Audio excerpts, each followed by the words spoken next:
Marciapiedi e strade scivolose, la neve ha imbiancato tutta la provincia con apporti significativi anche a fondovalle, pedoni a rischio caduta e viabilità molto a rilento. Previsione azzeccata, i primi fiocchi nella tarda serata di giovedì. Il risveglio dei bellunesi è stato all'insegna del bianco. Numerosi gli incidenti, tutti fortunatamente senza feriti. Si è trattato per lo più di uscite di strada autonome e di qualche collisione.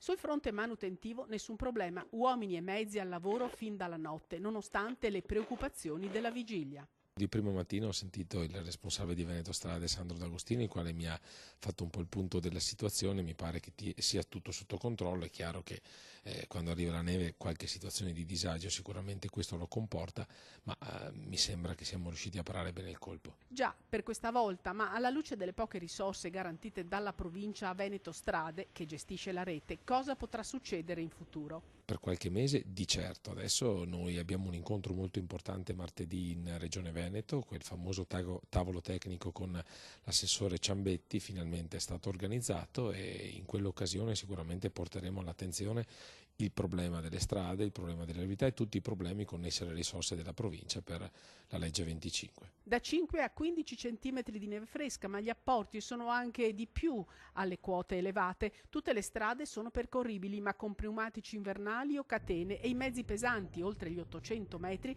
di quota, possono transitare esclusivamente con le catene montate. A creare ulteriori problemi alla viabilità in quota il vento forte. Sopra i 1000 metri molti tratti stradali sono interessati da neve ventata. Solo con le catene si può procedere.